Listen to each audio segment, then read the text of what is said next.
Book 8, The Songs of a Poet. When they had had enough to eat and drink, the clever mastermind of many schemes said, "You are wonderful, Demodocus. I praise you more than anyone. Apollo or else the Muse, the child of Zeus, has taught you.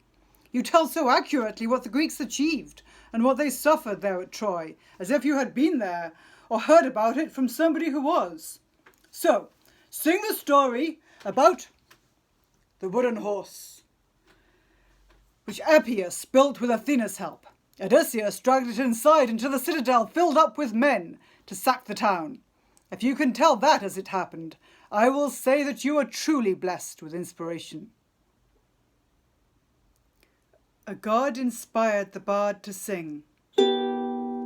He started with how the Greeks set fire to their camp and then embarked and sailed away. Meanwhile, Odysseus brought in a gang of men into the heart of Troy inside the horse. The Trojans pulled the thing up to the summit and sat around discussing what to do.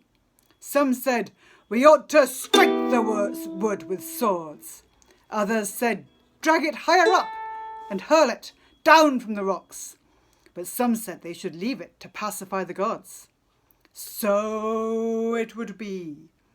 The town was doomed to ruin when it took that horse, chock full with fighters, bringing death to Trojans. And he sang how the Achaeans poured from the horse in ambush from the hollow and sacked the city, how they scattered out, destroying every neighbourhood. Like Ares, Odysseus, with Menelaus, rushed to find Deiphobus' house, and there he won at last, through dreadful violence, thanks to Athena. So the poet sang. Odysseus was melting into tears.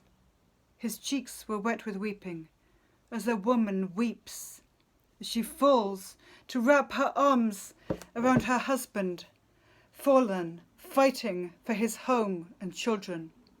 She is watching as he gasps and dies. She shrieks, a clear, high wail collapsing on his corpse. The men are right behind. They hit her shoulders with their spears and lead her to slavery, hard labour, and a life of pain. Her face is marked with her despair. In that same desperate way, Odysseus was crying.